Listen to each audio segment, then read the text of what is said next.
Many times in the history of our civilization, the introduction of a new thought has brought skepticism, even ridicule. Despite this, there always has remained the duty and inalienable right to tell the people the truth. The motion picture you are about to see is true. It is not fiction. Much of the information in it has never been told. You will see it here for the first time. On July 29, 1952, at the Pentagon, a press conference was held. This is the actual official transcript of that conference. Among those participating were Major General Roger M. Ramey, Director of Operations, USAF; Colonel Donald L. Bauer, Technical Analysis Division, Air Technical Intelligence Center; and Captain Edward J. Ruppelt, Aerial Phenomenon Branch, Air Technical Intelligence Center. This is Major General John A. Samford, Director of Intelligence, United States Air Force, who conducted the conference. Why was the conference held? It all began with an incident which occurred in 1947. On the afternoon of June 24th of that year, Kenneth Arnold made the first report on flying saucers. On this day, Arnold took off from Chehalis, Washington, and flew toward the Rainier Plateau at an elevation between 9,000 and 10,000 feet. Over Mineral, Washington, he observed a formation of very bright objects to the north. He radioed ahead that they appeared to be close to the mountaintops and traveling at tremendous speed. When Arnold came in for a landing at Pendleton, airport personnel and the local press were waiting for him.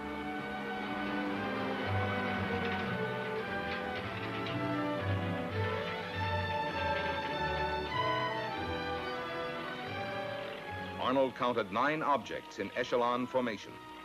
He observed that they had no tails and described them as saucer-shaped objects. The story was picked up by the wire services. He saw what? In the next 24 hours, virtually every newspaper in the country ran the story.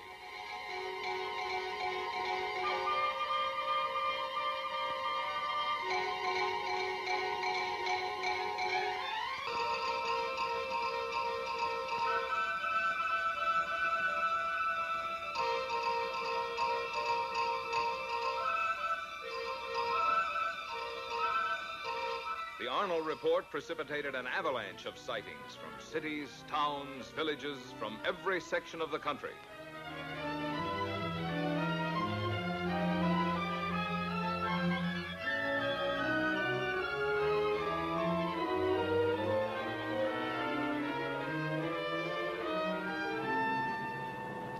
The commercial aspects of the saucer situation were not overlooked. Alert businessmen and manufacturers came up with all sorts of oddities. The practical joker moved in. Homemade saucers of all kinds and descriptions began to turn up promiscuously. Within a few months of the original saucer report, practically everyone in America was conscious of flying saucers. This man in the saucer, can you describe him? Well, sir, he was small and skinny. He had his head was pointed, came to a very sharp point. He had long green hair. His eyes were a sort of purplish red. He had large ears which were formed like an antenna. His teeth were perfect, but spread far apart. And I noticed, too, a jacket of some sort of spun glass and bright red metallic hues. You say this all took place in a few seconds. Mr. Nagelschmidt, can you tell me what color tie I'm wearing? I'm sorry, sir. I didn't notice. You mean to say you can remember everything about this man from the spaceship, his hair, the color of his eyes, the clothing he was wearing, and yet, after all this time, you can't tell me the color of my tie? But you didn't come out of a flying saucer. Then, at approximately 1400 on January 7th, 1948, the Kentucky State Police reported to the Fort Knox Military Police that they had sighted an unusual aircraft or object flying through the air, circular in appearance, approximately 200 to 300 feet in diameter, moving westward. The provost marshal at Fort Knox called the commanding officer at Godman Air Force Base. call flight service at Wright Field. Determine if they have any experimental aircraft in our area. We have a report of an unidentified aircraft south of the field. It was about 13:15 when the tower controller in the Godman Tower received his instructions from the commanding officer. Right, Patterson? The PFC continued giving routine instructions to a light plane which was practicing takeoffs and landings. Flight service. Captain Hopper, flight service. Flight service is a clearinghouse. The positions of all military planes are carefully plotted so a minute-to-minute check may be made on their position, course, altitude, and speed. Flight service to Godman Tower. We have no experimental aircraft in that area. However, we do have a B-29 and an A-26 on photo mission in that area. In the meantime, Lieutenant Cowan, the AACS, and the operations officer had arrived in the tower. They were joined by the intelligence officer and the executive officer. Upon hearing the information from flight service, the executive officer called Colonel Hicks, the commanding officer. Colonel Hicks, can you come over to the field, please? At about 13:50, the tower controller saw an object south of Godman Field and directed it to the attention of the tower. Lieutenant Cowan was the first of the group, after the tower controller, to locate it. He immediately directed it to the attention of the operations officer. After observing it for a moment, he picked up a telephone and put in a second call to the commanding officer. While he was putting the call through, Colonel Hicks arrived in the tower. It was now about 14:20. About 14:30, a flight of 4 F-51s being ferried from Marietta, Georgia to Stanford Field, Kentucky, was sighted south of the base. The commanding officer issued an order to contact the flight leader. Channel B and find out who's leading the flight. Godman Tower to leader, Flight 451. Godman Tower to leader, Flight 451. Come in. Captain Mantell, Flight Leader F-51 to Godman Tower. Over. Stand by for further instructions. Vector the flight into the area of the unknown. Vector Mantell on a heading of 210 degrees. Godman Tower to Captain Mantell. Come in, over. Mantell to Godman Tower. Over. Godman Tower to Captain Mantell. Investigate an unidentified object in your area.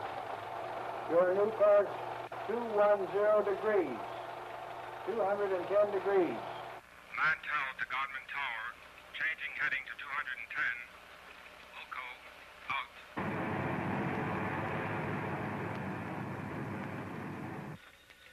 One of the ships in Mantell's formation, NG-336, piloted by Lieutenant Hendricks, requested permission to land at Stanford Field to refuel and get oxygen. Permission was granted. Captain Mantell and the other two planes started to climb toward the object. The second pilot made a similar request. Both wingmen refueled and, after getting oxygen equipment, took off again. Captain Mantell, flying NG-3869, continued climbing, outdistancing his wingmen. At 14:45, Mantell called the tower. Mantell to Tower. I see it. Above and ahead of me. I'm still climbing. A few moments later, one of Mantell's wingmen was heard. What the hell are we looking for? After a moment, Captain Mantell made a reply. Mantell to Tower. The object is directly ahead of and above me. Now moving at half my speed. Godman Tower to leader, Flight 451. Godman Tower to leader, Flight 451. Come in. Mantell to Tower. It appears to be a metallic object of tremendous size. The object now was in visual view of the tower personnel. Mantell to Tower. I'm trying to close in for a better look. I'll go to 20,000 feet. Shortly after this, Pilot Hammond, the remaining wingman with Mantell, called Mantell over his radio. Level off, Captain, until I've regained visual contact. The personnel in Godman Tower waited tensely for Mantell's reply, but he made no answer. A moment later, Pilot Hammond made another report to the tower. Mantell seemed to have disappeared. Mantell had apparently climbed beyond his wingman. At 15:25, the remaining wingman broke off and returned to Stanford Field. The object, which was in visual sight from the tower, as were the F-51s during the chase, disappeared at approximately 1550. The F-51s were first lost to view, and then the object went behind a cloud. Godwin Tower to Captain Mantell. Come in. Over.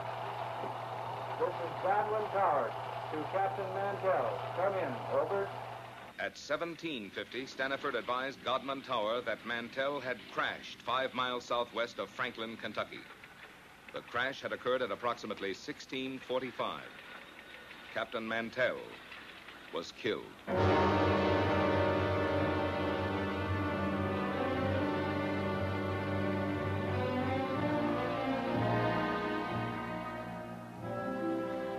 Statements were taken from all who were present in the tower during the Mantell sighting. The tower controller stated, It looked silver or metallic. the intelligence officer, It appeared to be a bright silver object. the executive officer, It was circular in shape. the AACS, A small white object in the sky. the operations officer, It appeared round and white. the commanding officer. It could be seen plainly with the naked eye. The statements were typed up for the necessary signatures as the interrogation concluded. There was one point on which there was some disagreement. Not everyone who had been present in the tower had heard Mantell when he reported over the radio that he was moving in for a better look.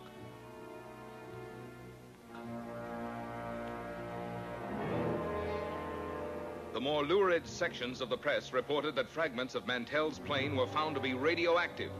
Some news sources reported that an autopsy revealed that Mantell had been killed by some kind of death ray unknown to our men of science. These reports were false. Because certain publications persisted in using a sensational approach in reporting sightings, there were increasing demands from the public for an explanation. However, the Air Force had already taken official cognizance of the flying discs. Headquarters, United States Air Forces, issued a directive for a detailed study of flying disc reports. This project received a secret classification and the code name of Sign. Department of Air Force and Department of Army letters directed all respective subordinate units to report directly to Air Materiel Command all information concerning unidentified flying objects. And so Project Sign was implemented.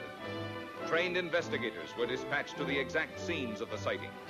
After thorough on-the-spot interrogations, the reports were sent on to ATIC for further analysis. Utah, Washington, Norway, Sweden, Denmark, South Korea, Ohio, New Jersey, Oregon, Philippine Island, Louisiana, Alabama, Tennessee, Kansas, Massachusetts. As an example of the credible type of sightings reported by reputable, trained observers was the report of Captain Willis Sperry. What is your full name, Captain? Captain Willis Sperry, How long with American Airlines? 17 years. What was the date of sighting?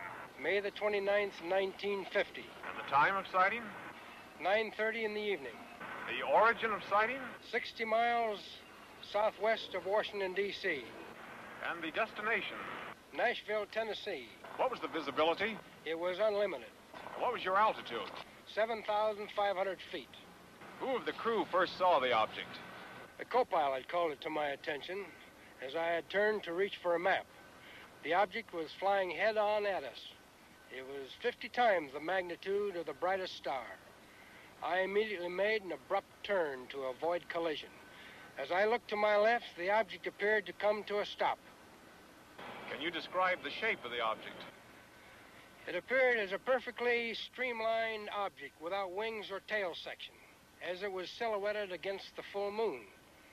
At all times, it had a brilliant, shimmering blue light in the nose. It was traveling at fantastic speed, and although it had passed off our left wingtip, it circled us in a matter of seconds and appeared off our right wing. There again, it stopped, and we watched it for several seconds. When again it started, it reversed its direction. We watched it for several more seconds until it disappeared in the east out of sight. Have you ever seen any other similar object, Captain? Never before or since.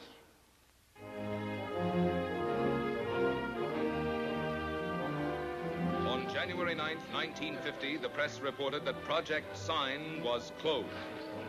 From now on, the Air Force stated its only similar activity would be the routine conventional watch for unidentified flying objects. This is the Daily News building in Dayton, Ohio. My name is Al Chop.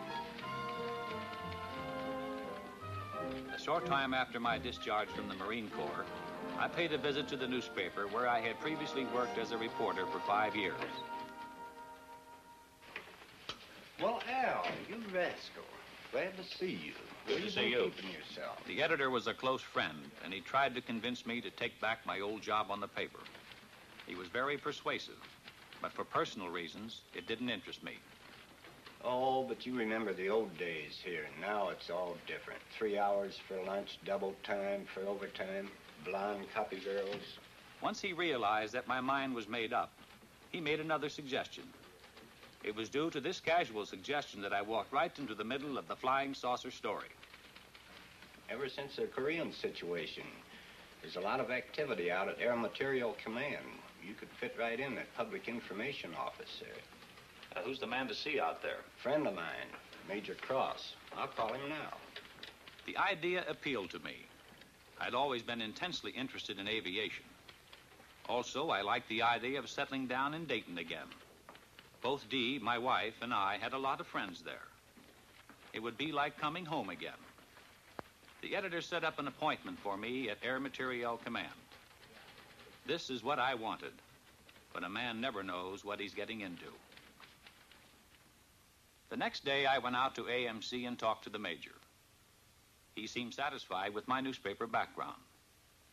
I was interviewed by a personnel official who filled out the necessary papers preliminary to an Air Force security check. Full name? Albert M. Chop, C-H-O-P. Age? 35. Married? Wife's name? Dolores. Children? Girl, age 11, boy 5.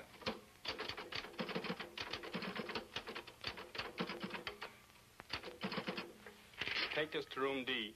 Thank you. Shortly after, I went on the AMC payroll on the PIO desk. I soon shook down into the routine of the public information desk. There was a wide diversification of projects for which I wrote material. Most of it was released as newspaper copy, with an occasional article published in the magazines. I wrote a piece on a portable printing press that could be set up close to the front line. These presses printed daily bulletins, which proved of great value in sustaining morale of frontline troops. I did a few pieces on helicopters, which were coming into wide use in Korea. Newsweek magazine printed this, and it also appeared in many of the country's leading newspapers. Then, one morning about 10 o'clock, I got a call from a newspaper editor in Boston. The Boston editor wanted confirmation or official information on a flying saucer report out of Sioux City, Iowa.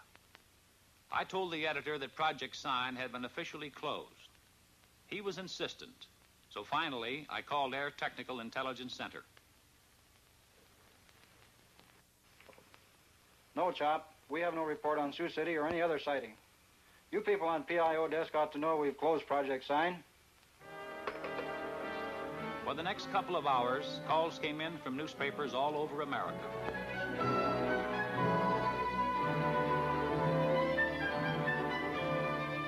Gradually, I was able to piece the story together. On the previous evening, a commercial airline DC-3 in Sioux City, Iowa, had requested clearance from the tower to take off. The tower held them up, informing the pilot that there was a light in the west that they thought might be a light plane. The tower stated that they were trying to contact it, but were unsuccessful. The tower was in contact with another light plane that was coming in for a landing. The DC-3, engines idling, stood by at the end of the runway until the light plane landed and taxied off the strip. The tower then gave the DC-3 pilot permission to take off.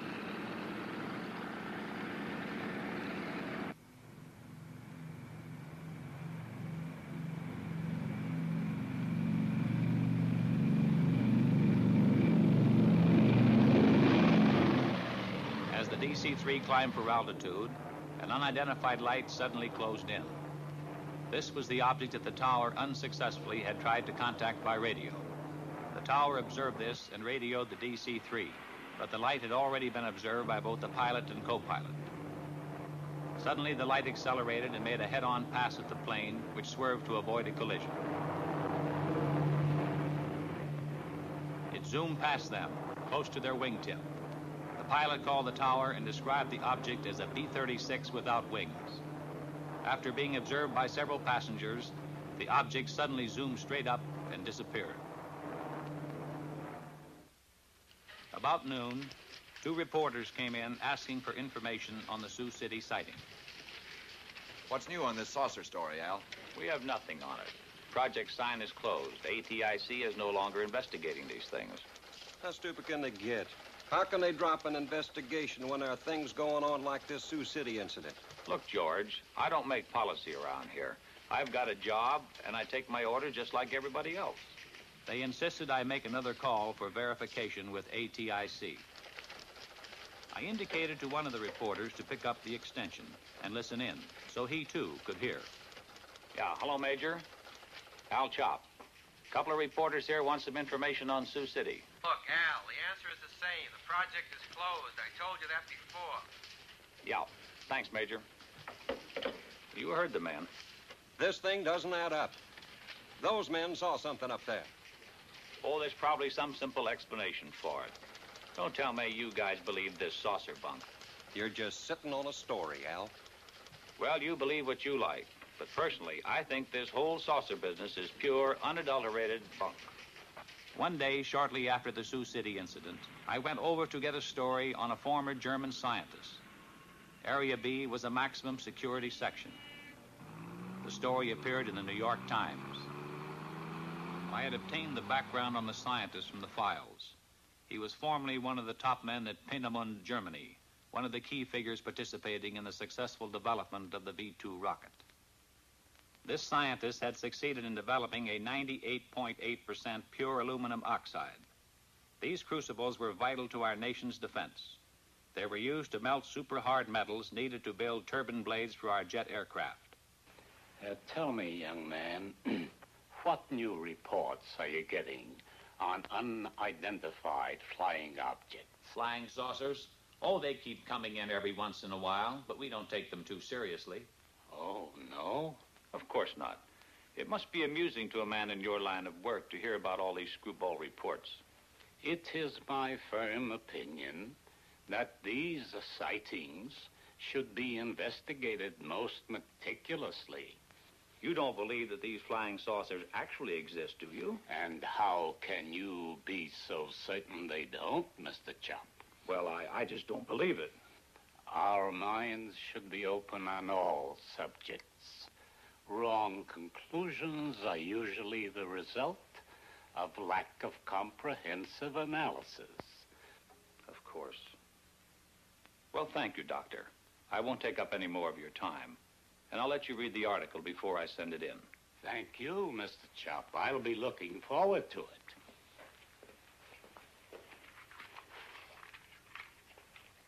Later that same day, I paid a visit to the Public Information Officer for Air Materiel Command. It was his job to know everything that was going on. I brought up my interview with the scientist. He's a top man, isn't he, Colonel? As good as they come. We got on the subject of saucers. He seemed to lend credence to their existence. At least he doesn't deny it. Well, he's not alone in that opinion. I don't understand, Colonel. If a crack scientist thinks they could exist, why not the Air Force? Al, I'm going to let you in on something.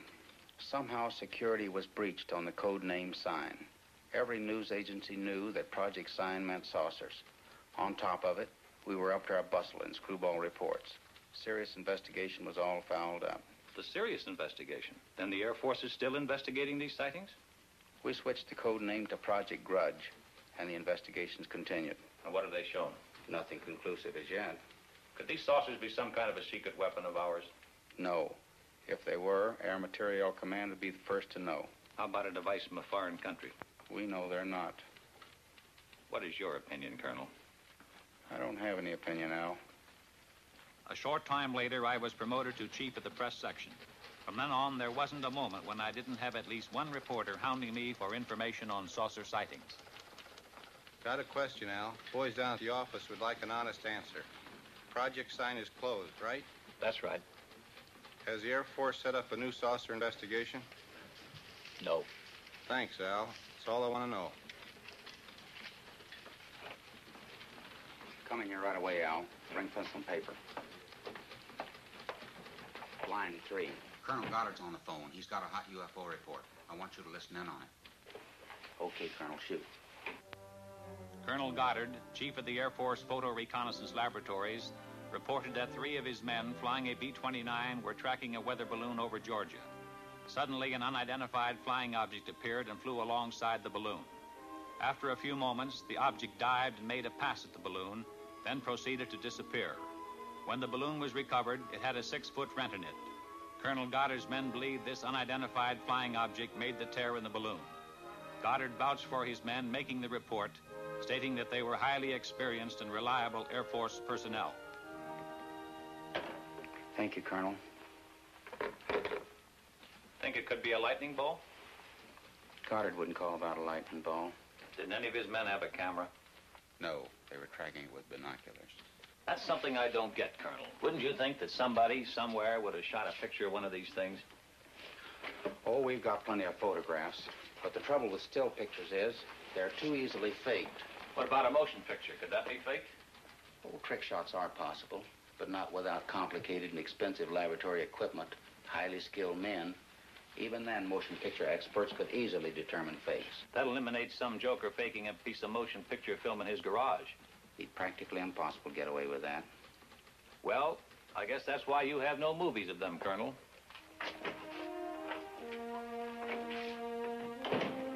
As chief of the press desk, my work hours, my meals, my sleep became increasingly disturbed and chaotic. I saw little of my wife and children. Chip, my son, was at this time making periodic visits to a doctor in Dayton. How's Chip? I feel more hopeful with the new specialist. You look tired. Since you've gotten this new job, the children don't know their own father anymore. Yeah, sometimes I wish I were back on the newspaper. I was talking with Mrs. Collins today. She tells me her husband's cousin works with a man who swears he saw a flying saucer. I thought I told you that term was taboo in this house. Do you really think they might be from Mars or someplace? Look, honey, don't you get like the rest of those screwballs that I have in my hair all day. Every time some kid flies a kite, 50 different people see spaceships. Come on, let's get to bed. A few days later, the Colonel and I were talking over routine press releases on a new type transport plane, when suddenly the Colonel veered off at a tangent. By the way, there's a magazine fellow coming out here from New York to do a story. I want you to set up appointments with the people he'll want to see. Right. What magazine is he representing? Life. What are they after? He's going to write a piece about unidentified flying objects. Are you serious? Life was given clearance by the Air Force Commanding General. How come? When the General Staff makes a plan, they have the whole picture in view. We here at Dayton see only a smaller section. Pentagon has its reasons. Very good ones, most likely. When the Life story breaks, we're going to have to fight our way in here through a milling mob of inquisitive reporters. No, Al, you won't. You won't be here. Colonel Searles in the Pentagon has requested you by name. He wants you to join his staff in Washington. Colonel, it's been swell working with you. But under the circumstances, I'll be delighted to get out of here.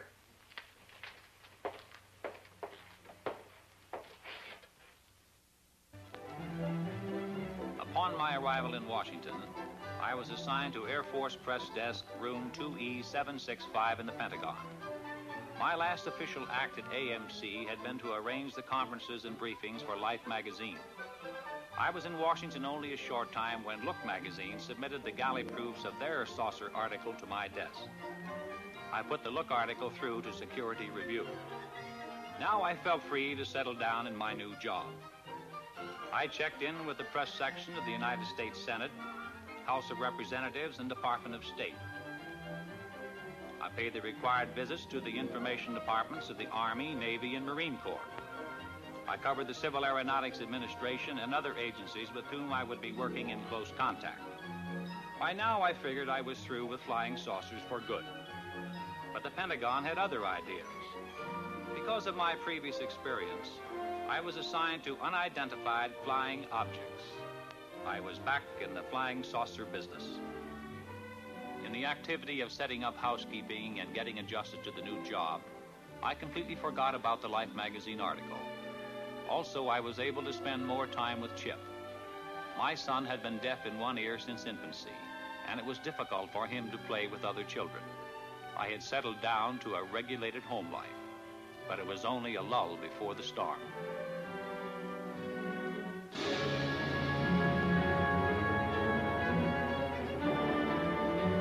On April 7th, 1952, Life hit the newsstands with the saucer story. The question, if anyone ever had any doubt about it, was forcefully answered.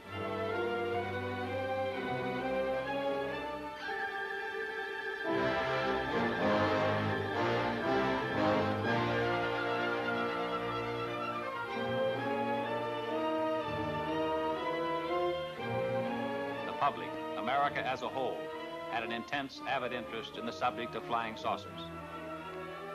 The first few days following the Life story were chaotic.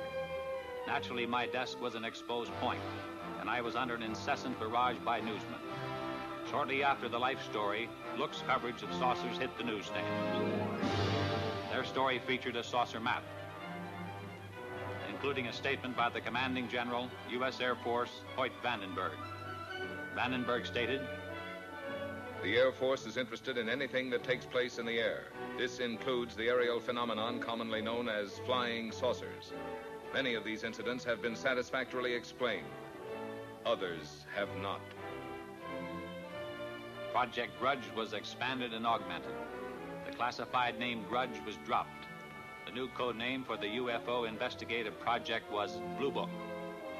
The general appointed Captain Edward J. Ruppelt of ATIC at Wright-Patterson as officer in charge of Project Blue Book. Ruppelt's department was designated as Air Phenomenon Branch, Air Technical Intelligence. At Ruppelt's disposal was a large staff of distinguished scientists, both military and civilian. One day, Major Dewey Fournay of Current Intelligence Branch sent for me. "Will you come in here a minute, Al?"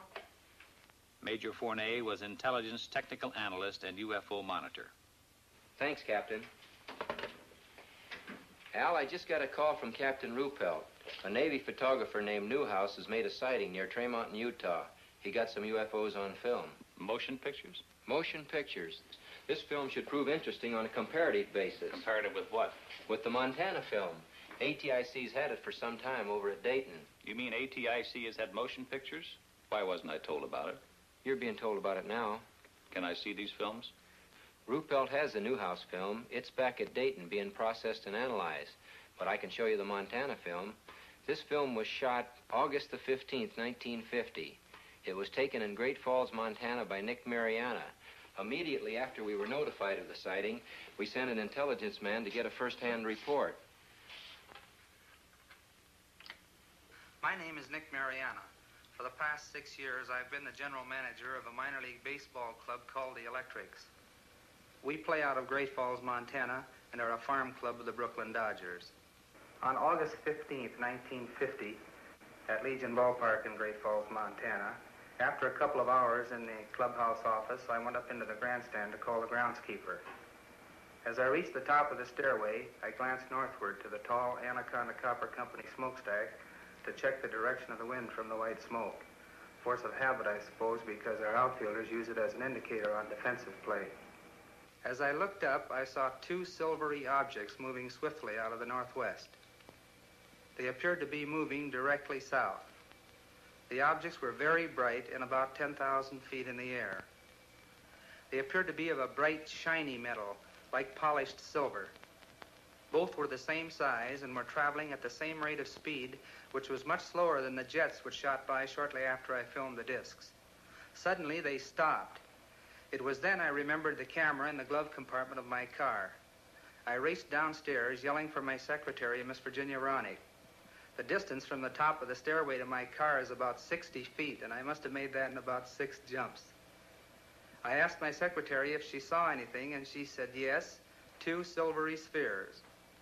I unlocked the glove compartment of my car, took out the camera, turned the telephoto lens on the turret into position, set the camera at f/22, picked up the objects in the viewfinder, and pressed the trigger. The discs appeared to be spinning like a top and were about 50 feet across and about 50 yards apart. I could not see any exhaust, wings, or any kind of fuselage. There was no cabin, no odor, no sound, except I thought I heard a whooshing sound when I first saw them. As the film clicked through the camera, I could see the objects moving southeast behind the General Mills grain building and the black water tank directly south of the ballpark. I filmed the objects until they disappeared into the blue sky behind the water tank. There's only a few feet of film. It'll be over practically before your eyes are focused on it. Now remember, there's only a few feet of film, so watch closely. I still had my doubts, but I must admit I felt an excitement about seeing actual motion pictures of unidentified flying objects for the first time. Ready? Ready.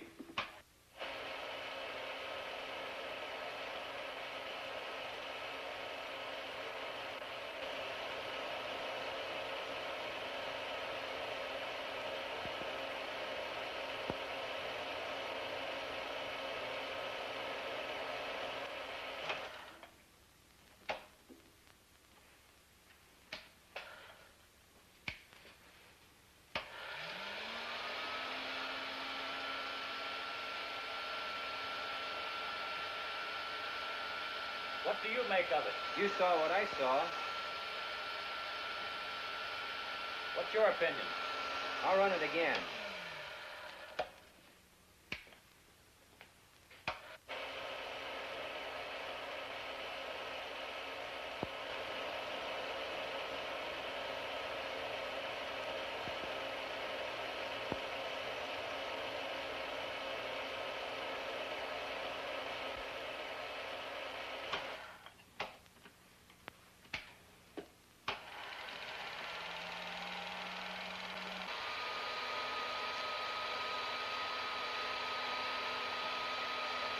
Do you have a transcript on Mariana? It's at Dayton. Good. Colonel Searles wants me to go to Dayton. That is, if you'll give me clearance. I'll have you cleared. It's a good idea for you to get acquainted with the history of UFOs. When you get to Dayton, you'll meet Captain Ruppelt. The 3 of us are going to be working closely from here on. Ruppelt will give you a complete briefing on Blue Book. What's the story on him? Ruppelt's an aeronautical engineer. He knows about things that fly. An excellent man to head up Project Blue Book. Okay. Once again, what's your opinion of this film? As far as I'm concerned, I'll have to classify them as unknowns. I'll run the film again, this time in slow motion.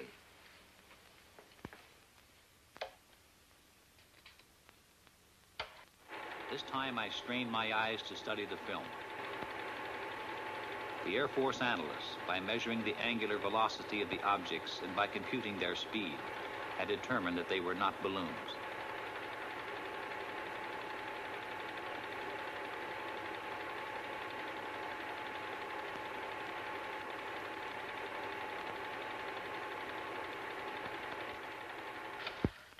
Well?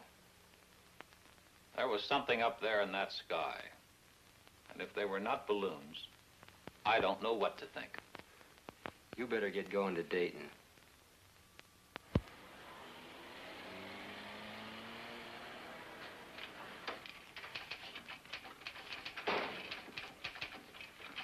Yes, sir. May I help you? I'll chop to see Captain Ruppelt. Captain's right over there, sir. Thanks. Captain Ruppelt, I'm Al Chop. Have a seat, sir. Major Fernay lured me you're arriving. You've got the green light here. Where would you like to start? As a springboard, I suggested that he brief me on the general outline of how the organization handled reports on UFOs. Ruppelt began to fill me in on the baffling saucer problem, including a breakdown on the reported sightings supplemented by graphs. There were literally hundreds of cases where Air Defense Command pilots had attempted to intercept UFOs. There were sightings where UFOs had been tracked by ground radar, airborne radar, ground observation, and combinations of all these elements. I accompanied intelligence officers on investigations. I witnessed the difficulty in breaking down and gaining the confidence of those who were reluctant to talk about their experiences for fear of personal ridicule and embarrassment. Others were cooperative. I observed the technique of thorough interrogation used by Blue Book's analysis and investigative staff. In almost every case, I heard the same words used to describe the sighting. These words were lights and metallic objects. There were reports by reliable, competent observers, including high-ranking Air Force and Navy flyers, civil engineers, and scientists. I learned that the staggering total of over 3,500 reports had been received. Quite a few of these sightings are unsolved. Approximately 85% of the sightings are designated as solved. According to this document, 14.3% of all sightings are officially designated as unknown. The newsmen keep hitting me with the unsolved cases. Anyway, solved is a big word. How do you solve them? There's nothing hit or miss about it. I'll show you. On December 1st, 1952, between 4:30 and 5 o'clock in the morning, several major airports in this area reported a single round object. It was flashing, first white, then white-orange, then amber. It was observed northwest of this central point at an angle of 15 degrees above the horizon. Remember that 15 degrees. It's important. Reports arrived here from Teterboro Airport, Westchester Airport, Newark Airport, LaGuardia Airfield, Idlewild, and Mitchell Field. This flashing sphere of light was also observed by an Eastern Airline pilot who radioed in his report.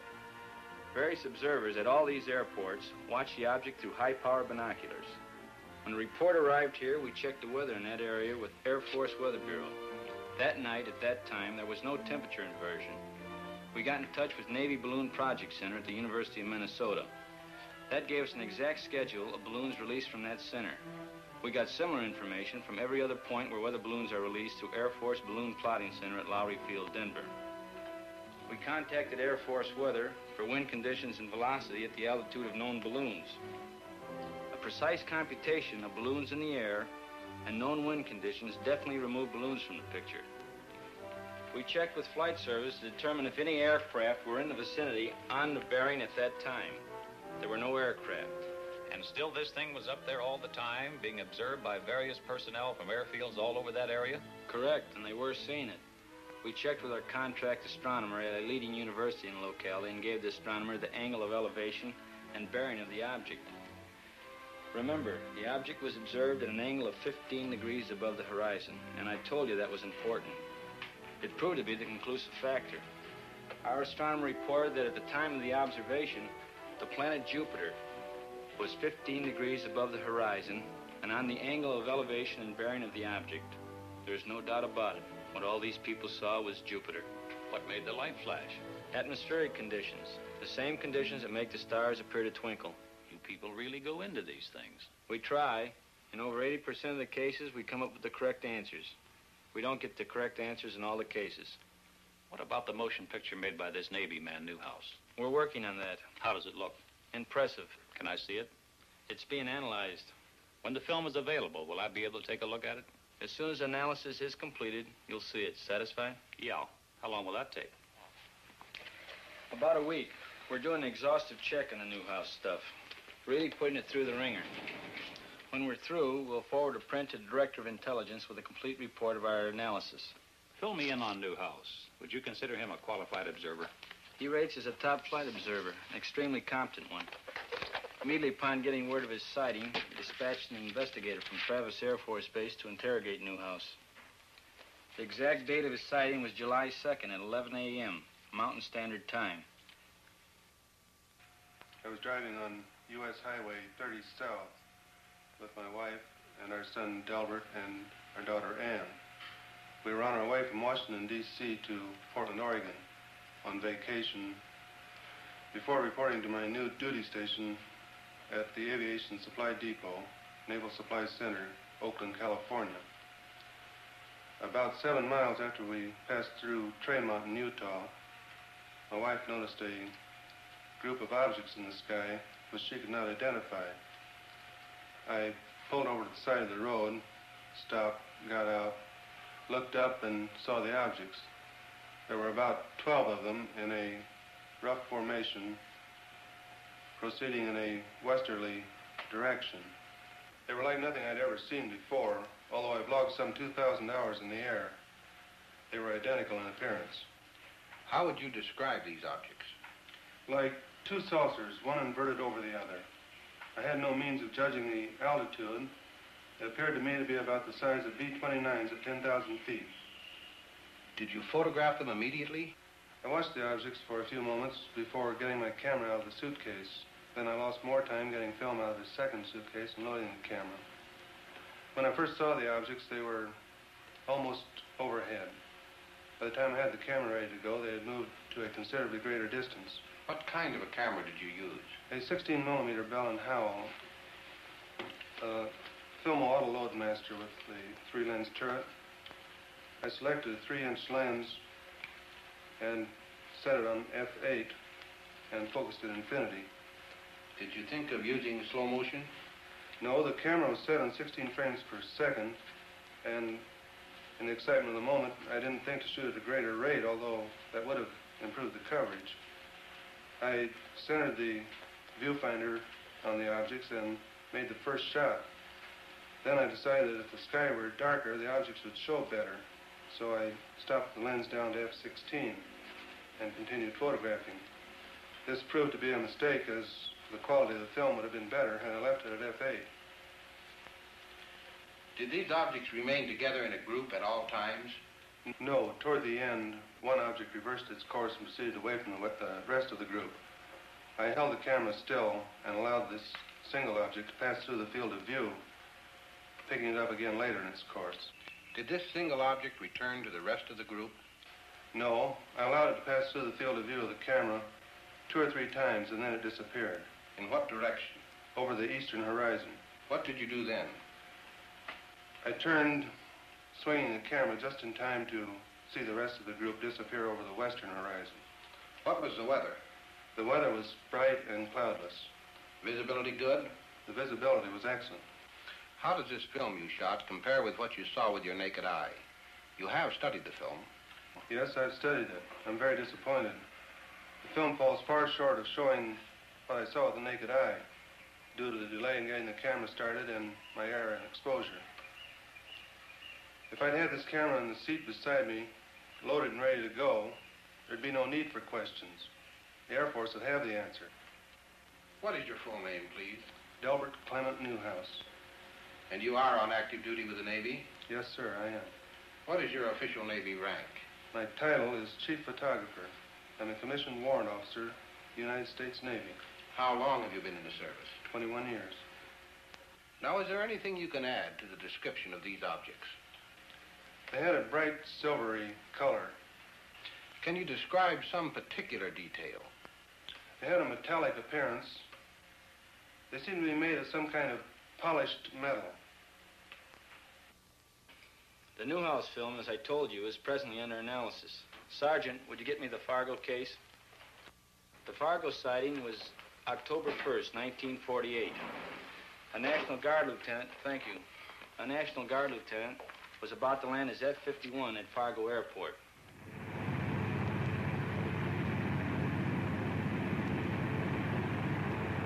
Captain Ruppelt gave me the details from the record. The pilot, after a routine patrol flight, was cleared by the tower to land when he asked, "Anything in the way?" "There's a Piper Cub below you. Nothing else in the air." I see the Piper Cub. I see another light about 1,000 yards ahead of me. It looks like the tail light of a plane. I can see you, but I can't see the light you're observing.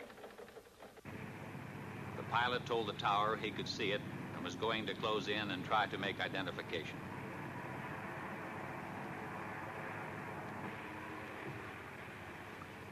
I can see it clearly now. A small white light. It keeps blinking on and off. As he approached it, the blinking light became clear and steady. Suddenly, it pulled into a sharp left bank. I think this thing is going to make a pass on the tower. I see it now. I see it. The pilot dived on the light and although he brought his manifold pressure up to 60 inches, he reported, I can't seem to catch up with the thing. It's gaining altitude and has just made an impossible turn. A 90-degree turn to the left. You're right. It's gaining altitude on you. And it's still in a very tight left turn. By that time, they were at 7,000 feet, when, suddenly, the light made a 90-degree right turn. It's headed straight at me. The light passed directly over your canopy at, I estimate, about 500 feet. The object suddenly shot straight into the air. The pilot followed it to 14,000 feet when his plane went into a power stall. The object disappeared. The chase had lasted approximately 27 minutes. The officer in the tower was the airport traffic controller. The lieutenant was an instructor for the French during the Second World War. He said he was sure there was an intelligence behind the movements of the lights. He stated, too, that no earthborn pilot could have withstood the G-factor inherent in the object's turns and speed without blacking out. Was there radar at the field? No, there wasn't. Too bad. Radar would have made it airtight. Not necessarily. I thought a radar return was indisputable evidence. No, it isn't. Are you a radar expert? No, I'm not, but I have one on tap. Give me extension 361. We have a team of 3 radar analysts here in Air Phenomenon Branch. I want to talk to Win Swanson. All radar reports received here pass through this radar analysis division. Swanson? I have a man here from the Pentagon. He's cleared. Wants to know about radar. Okay. The field's socked in solid with fog, but he'll take you over to GCA.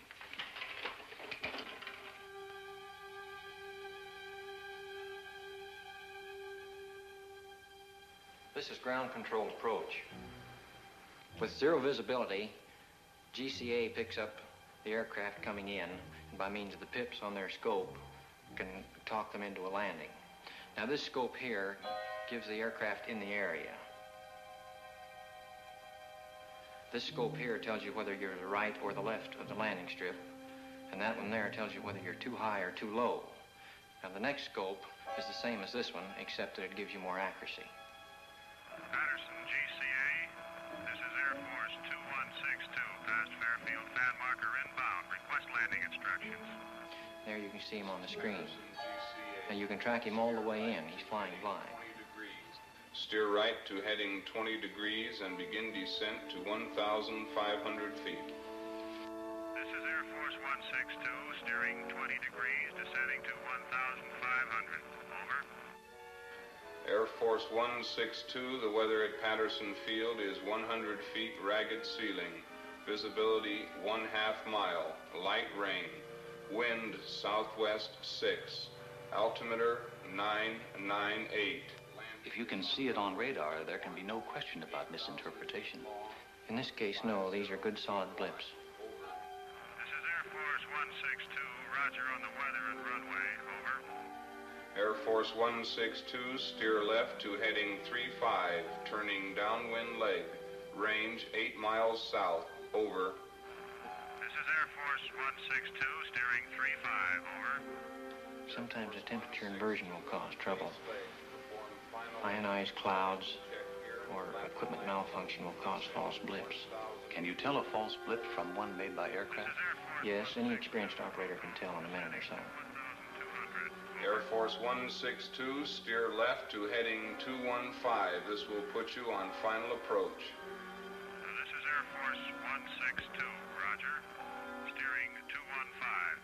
Over. Air Force 162, this is your final director. How do you read me? Over. This is Air Force 162. You are loud and clear. Over. Air Force 162, roger. Your range is 7 miles. Slow aircraft to descending speed. Make final flap setting. Maintain altitude of 1,200. Heading 215. Do not acknowledge any further transmission unless unable to comply. If you do not hear GCA for any 5-second interval, climb to 1,000 feet on a heading of 125 and contact approach control. Steer right to heading 210, range 5 miles. You are now approaching glide path. Start normal rate of descent at 600 feet per minute.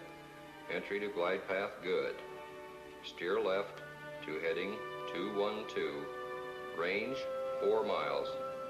Go above glide path 10, 15, 25 feet high. Increase your rate of descent slightly. Heading 212. Holding you on the center line. Holding 2 feet high on glide path. Check that descent. Steer right to heading of 213. Range now 3 miles. Holding glide path very well. Go below glide path 10, 20, 30 feet. Level off slightly.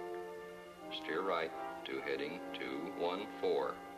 Coming back nicely to glide path. 25, 20, 15 feet low. Heading 214 had you lined up with the center line. Range 2 miles. Holding 15 feet low on glide path. Bring it up slightly. 10, 5.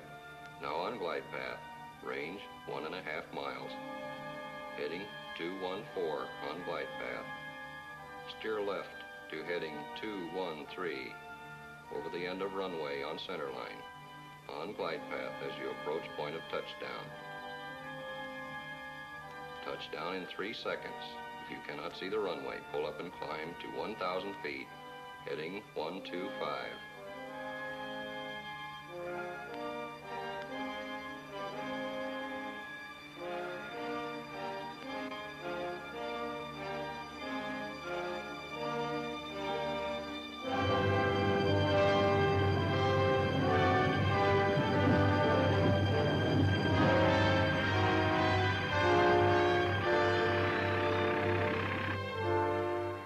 Safe at home. Well, that's it. Coffee? Yes. What exactly is your job here, Swanson? I'm one of a group of 3 radar specialists employed by the Air Force.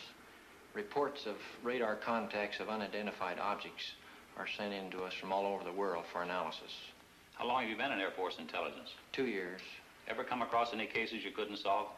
We have unsolved cases, yes. Cases where good solid blips appeared and no known objects in the area. Then, too, we have cases of fantastic speed. Exactly what do you mean by fantastic speed? I mean speeds greater than any achieved by man. How much greater? Thousands of miles per hour. Thousands of miles. What's your idea of what they are? All I can say is unknown. You must remember that I've been restricted to only radar contacts. I have no experience with visual contacts. What do you think about the chances of these objects having intelligence behind their control? All I can say is I have an open mind. What do you think about the theory of interplanetary source? I have an open mind, period. I spent a full week in Dayton. I had hoped to see the Newhouse film before returning to Washington, but it was still under analysis by the Wright Field Photo Lab. When the analysis was completed, the film was taken by an Air Force courier and hand-carried to Washington to be viewed by the Director General of Air Force Intelligence. It is. All set, Major? Yes, sir. Air Technical Intelligence has reported that this film could not be produced under simulated conditions. Let's go. There'll be several feet of blank film before the pictures come on.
The film, as Newhouse had predicted, was in bad condition, but the chief interest was in movement, speed, and light source.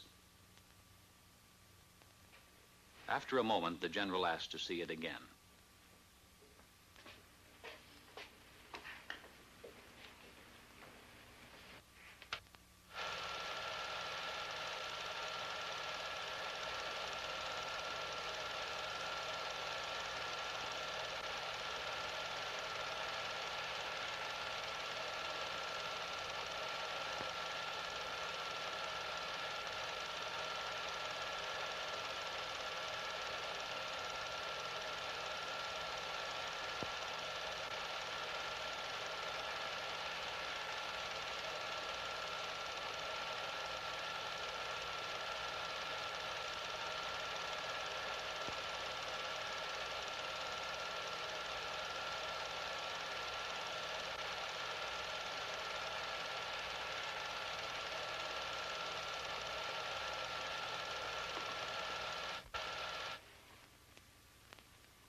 How about that? Those were the only words spoken in the room. How about that? A few days later, Major Fournet had some news for me. We got the analysis of the Newhouse film from Air Material Command. What does it show? Not birds, not balloons, not aircraft, not faked. With the telephoto lens used, weather balloons within 5 miles distance could have been determined on the film. At a greater distance than 5 miles, they could not attain the speeds calculated. Within a 5-mile range, an aircraft of 40-foot wingspan could have been clearly determined. In excess of 5 miles, the speeds of the objects are greater than aircraft could achieve, except in a straight-line speed run. No bird is sufficiently reflective as to cause the film to react as strongly as it is done. If they're not birds, not balloons, or aircraft, and the film isn't faked, what can these things be? The official conclusion is unknowns. The Newhouse film was only the overture. A few minutes before 1 a.m., July 20th, 1952, the curtain on the first act of the Washington drama went up. The unknowns moved in for the first time over the national capital. I had always regarded myself as a man with an intuitive nose for news. So, through the first Washington sighting, while the saucers hovered over the city, I was in bed, sleeping soundly through it all. When I reached my desk that morning, we were flooded with newspaper queries. Telephones were jangling throughout the day. Irate editors from all over the country were insistently demanding more specific information. Newsmen from the wire services, reporters from local and out-of-town newspapers were hemming me in, belaboring me with questions for which I had no answers. For the first couple of hours, we at the press desk had a terrible time getting the story straight ourselves. But bit by bit, I managed to piece it together. There had been both visual and radar contacts. Andrews Field, the Air Force installation, had radar returns similar to those on the CAA radar. Jets had been scrambled in an attempt to make an intercept of the UFOs, but they had not been successful. The week after the Washington saucer sighting was a mad, chaotic one. The story was headlined from coast to coast.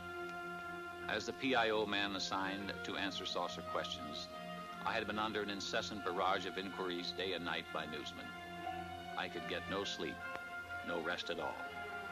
Among other things, the Washington Daily News published an interview with Harry G. Barnes, Senior Air Traffic Controller, Civil Aeronautics Administration. Barnes stated, "There is no other conclusion I can reach but that for 6 hours on the morning of the 20th of July, there were at least 10 unidentifiable objects moving above Washington. They were not ordinary aircraft. I could tell that by their movement on the scope. I can safely deduce that they performed gyrations which no known aircraft could perform. By this I mean that our scope showed that they could make right-angle turns and complete reversals of flight. Nor, in my opinion, could any natural phenomena account for these spots on our radar." Then, exactly a week later, it really broke loose. It was the night of July 26, 1952. At 10:30 p.m., I received a phone call from Ray Nathan at CAA.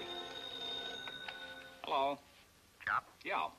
Ray Nathan, get down here right away. What's up? The radar at Washington National is picking up unknowns. Again? The press is hounding me for a statement. I don't know what to tell them. Dee, bring my coat and the car keys. Stall them off. I'll be right over. A couple of guys from Life magazine are here with a camera. Stall them, too. What's the matter? Radar is picking up unknowns over the capital. Don't wait up. At 11:10 p.m., Major Forday received a call from Lieutenant Colonel Thomas, Air Force Intelligence Duty Officer at the Pentagon, informing him of what was going on at Washington National. As I raced to the airport, I kept glancing up through the windshield, expecting to see the things, but everything seemed normal.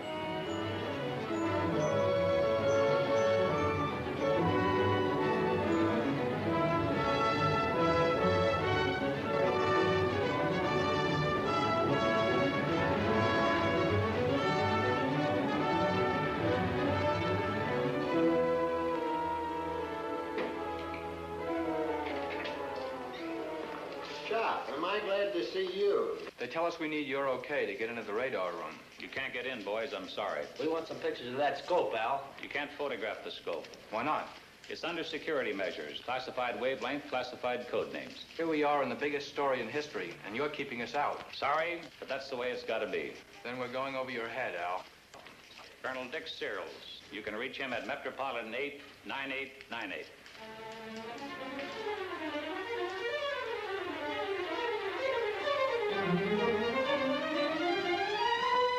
Another one. Look at them go. One of them is an airliner. It's a slightly different shape. Did you alert the Air Force? I called Air Defense Command. What'd they say? They're scrambling a couple of jets. Same as last week? Uh-huh. Could this be caused by temperature inversion? Inversion? That isn't inversion, and it's different than the ground clutter we pick up. Did you call the Air Force Command Post at Pentagon? No, we work through Filter Center. I'd better call them.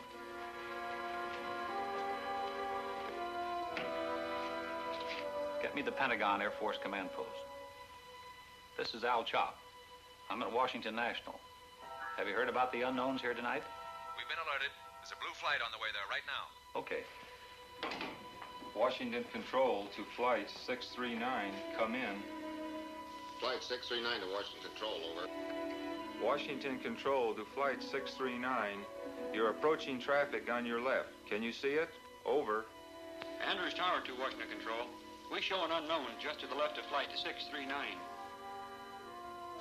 Flight 639 to Washington Control. We can see that traffic on our left. Over.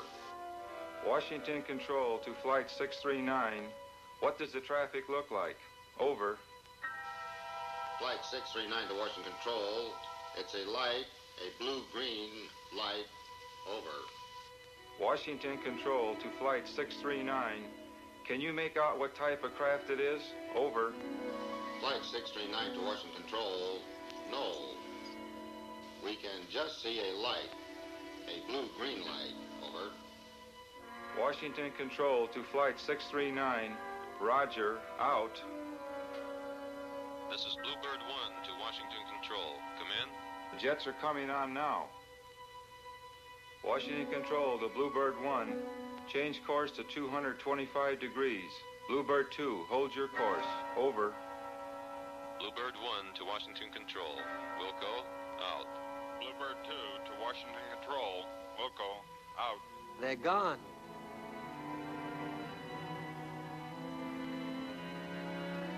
Andrews Tower to Washington Control. All our unknowns vanished shortly after the jets appeared. Do you still have any of the unknowns? Over. Washington Control to Andrews Tower. The same thing happened here. Out. Washington Control to Bluebird 1. All the unknowns had disappeared. You say those returns are the same as those you got last week? The same as last week. At this point, Major Fournet arrived with a Navy electronics intelligence officer. Gone? Like that. As soon as the jets came on the scope, the unknowns left. Bluebird 1 to Washington Control. We're going back to the base and refuel. Can't see anything around up here. Visibility is good. Over. Washington Control to Bluebird 1. Roger. Out. Were they good returns? Good returns. Has the set been checked for malfunctions? The radar equipment is in perfect operating order. They're back. Andrews Tower to Washington Control. They're back. Just as the jets left our scope. They dropped back in again out of nowhere. You got them? Over. Those blips are solid. They're good and solid. Washington Control to Andrews Tower. Same thing happened here. Get me the Pentagon command post. They're all over the scope. 2 in the northeast quadrant, 4 in southeast quadrant, 3 in southwest quadrant, 3 in northwest quadrant. Over. This is Major Fournet calling from Washington Control. Radar is picking up 14 unknowns again. The chief controller tells me the unknowns disappeared from the scope as soon as the jets came in and were picked up again when the jets left. The Navy Electronics Intelligence Officer confirms that the unknown blips are good and solid. I recommend a couple of more jets be sent up immediately to investigate. Yes, sir. Andrews Tower to Washington Control. That's the way we had them. One just moved from the northwest quadrant into the southeast quadrant. It stopped over the White House. They're scrambling a couple of more jets. Washington Control to Andrews Tower. Roger on the change. Now it's moving back. Do you get it? Over. It's back in the northwest quadrant. Over. Washington Control to Andrews Tower. Roger. We've got a scramble out. What are those? Slight temperature inversion. You can see the difference in the returns. One strong, the other weak. These unknowns are solid objects. Red Dog 1 to Washington Control. We're approaching the area. Over. Washington Control to Red Dog 2. Change course to 265 degrees. Washington Control to Red Dog 1. Change course to 114 degrees. Over. Red Dog 1 to Washington Control. Wilco, out. About 4:30 a.m., Major Fournet received a long-distance telephone call from Robert Gina of Life magazine. He wanted permission for his people to interview the pilots of the first scramble at Newcastle. Major Fournet decided that under the circumstances, it would be wise for him to take the call. Washington Control to Red Dog 1. Change course to 315 degrees. Over. Red Dog 1 to Washington Control. Wilco, out. Washington Control to Red Dog 1. Come in. Red Dog 1 to Washington Control. Over. Andrews Tower to Washington Control. Our scope shows Red Dog 1 is right in the middle of the unknowns. Washington Control to Red Dog 1. Can you see anything on either side or to the front of you? Over. Red Dog 1 to Washington Control. Can't see anything. Wait a minute.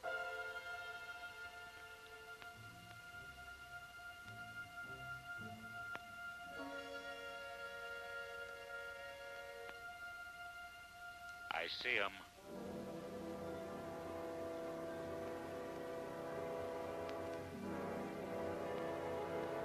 Yeah, I see him.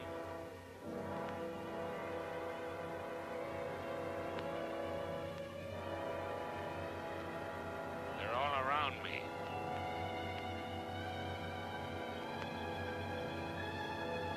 They're moving in on me.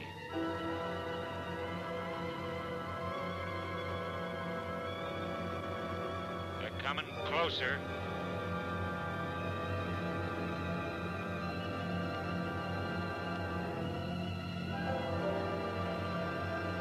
They're coming closer. They're coming right at me.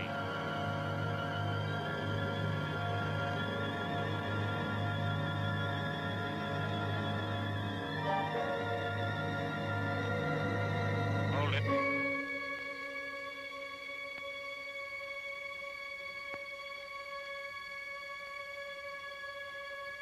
They're moving off. I'm at maximum speed. They're going away.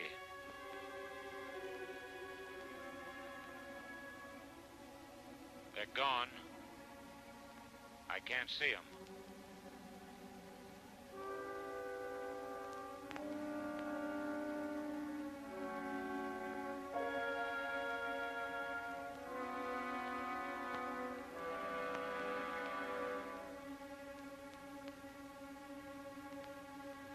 Red Dog 1 to Washington Control. I've been given permission to return to base. Over. Washington Control to Red Dog 1. Roger. Out. At 6 a.m. that same morning, I called Lieutenant William Patterson, the pilot of Red Dog 1, who had made visual contact with the unknowns. He could add nothing more to what he had reported to us over the intercom. Later that same morning, the White House placed a call to the Pentagon. Captain Ruppelt, who had flown in from Wright-Patterson and who was only beginning his analysis of the sighting, got the call from the White House. Yes, sir. It appears to have been caused by temperature inversion. Yes, sir. We've had cases where radar blips have been caused by temperature inversion. This was Captain Ruppelt's report to President Truman. But Captain Ruppelt had not been present at the Washington sighting. It wasn't until later that he learned there had been both visual and radar contact with the unknowns on that night. On Monday morning, an avalanche of calls from newspapers throughout the nation jammed the trunk lines at the Pentagon. The relentless pressure continued. We admitted radar contacts from the 3 surrounding airfields. When did the saucers first appear? 9 p.m. How long were they under observation? 6 hours. How many were there? 14. Could the pilot see any details? No.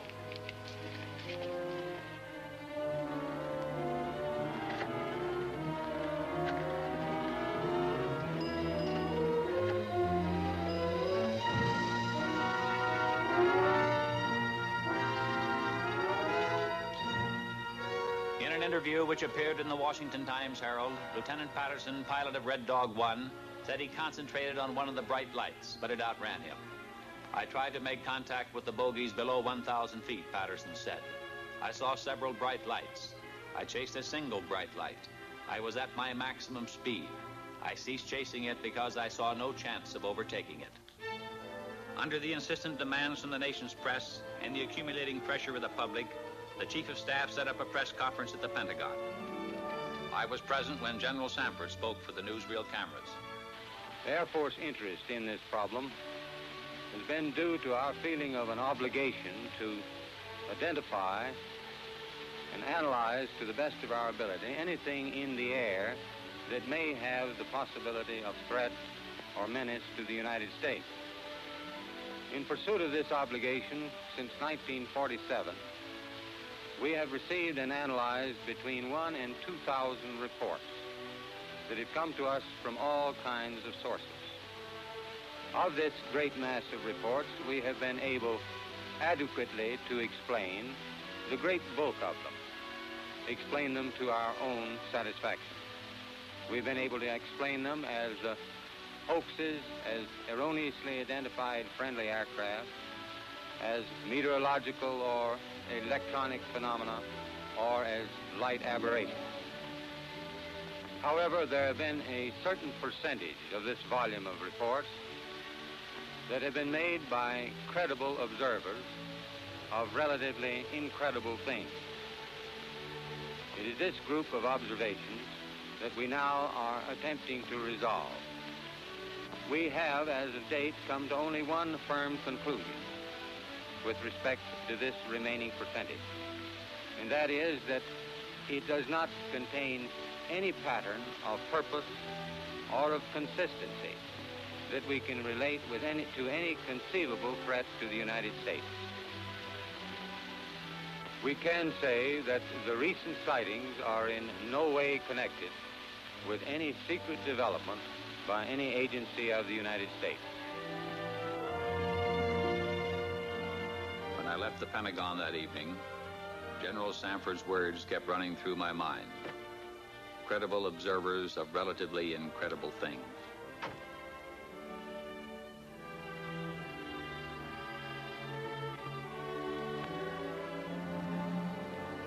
The theories of the skeptics could not stand up to the actual experiences of high-ranking military personnel, radar experts, airline pilots, and other responsible witnesses referred to by General Samford as credible observers. I started to walk through the streets of Washington, the words remaining with me, credible observers of relatively incredible things. I recalled, when I first joined the project at AMC, how I regarded with disbelief the whole subject of flying saucers. But piece by piece, the evidence had crystallized, until now, in my opinion, there was no doubt as to their existence. Now, so far as I was concerned, it was no longer a question of whether or not there were unknown objects flying in our atmosphere. For me, the only questions that remained were, what are these objects? Where do they come from? To me, the evidence indicated intelligence behind their control, and by now the belief that their source was interplanetary was no longer incredible.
This is the Montana film, projected exactly as it was photographed. The objects are moving against a 25 to 28 mile an hour wind. This is the film in double frame or slow motion. A slight bounce in the movement of the objects as well as the tower is perceptible. This is due to the handheld camera. The film, analyzed frame by frame, shows the movement of the objects to be horizontal and steady. We will now vary the action and size of the objects and also stop the action from time to time for your study. We have just made a jump cut in the film to an enlarged size and reversed the action.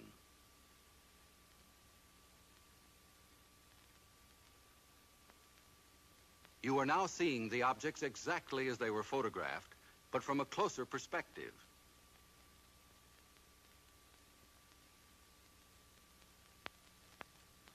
Analysis reveals that the objects are not balloons, nor any kind of known aircraft. The images are very different from those produced by any kind of birds at any distance. The shape, brightness, speed, rectilinear path, steady motion, and separation rule out various forms of optical atmospheric mirages or cloud reflections. Comprehensive analysis has eliminated meteors and other known natural phenomena. The possibility of airplane reflection has been carefully studied and ruled out. This is the Utah film as it was originally photographed. The image structure and maneuvers definitely eliminate any kind of known aircraft. This is where Chief Photographer Newhouse, in his excitement, changed exposure. He believed that by changing density and giving the film more contrast, he could clarify the objects. The single object that reversed its course. The bounce is due to handheld camera. Now we study the action of one section of the film. We stop the action. We move in. Within a 5-mile range, aircraft could be determined. In excess of 5 miles, the speeds are greater than aircraft can achieve, except in straight-line speed runs.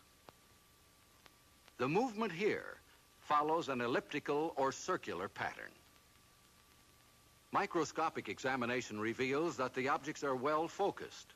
Their size varies from 1/6 to 1/10 the size of the moon, as it appears to the naked eye. Their form is circular and sometimes elliptical. This fits the commonly used flying saucer description. Observe the object in the upper left corner. We move in to study the action. The object upper left will go out of frame on widescreen projection.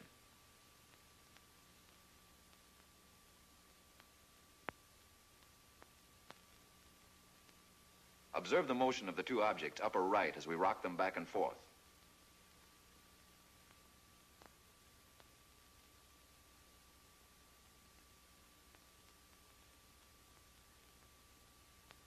Now we move over and up on the frame to make a closer study of the object in the upper left corner. Examine this object closely. Compare it with those objects you saw in the Montana film. These films were taken approximately 2 years apart, hundreds of miles apart.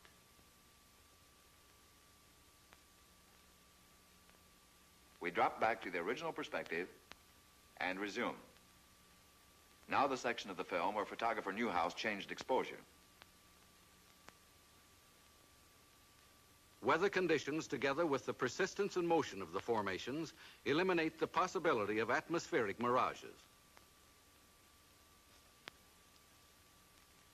Photogrammetric experiments have shown that the images cannot be associated with any kind of birds at any distance. Stop.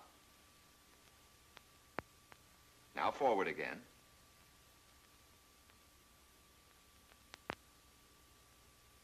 Stop.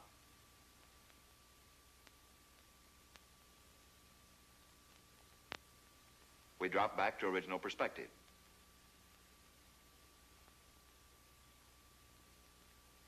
Now once again, and for the last time, the Utah film. The objects cannot be associated with any known balloon observations. For the last time, the Montana film.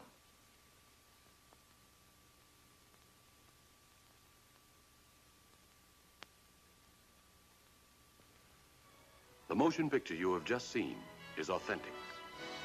It is substantiated by documentation, eyewitness accounts supported by affidavits, and official government reports.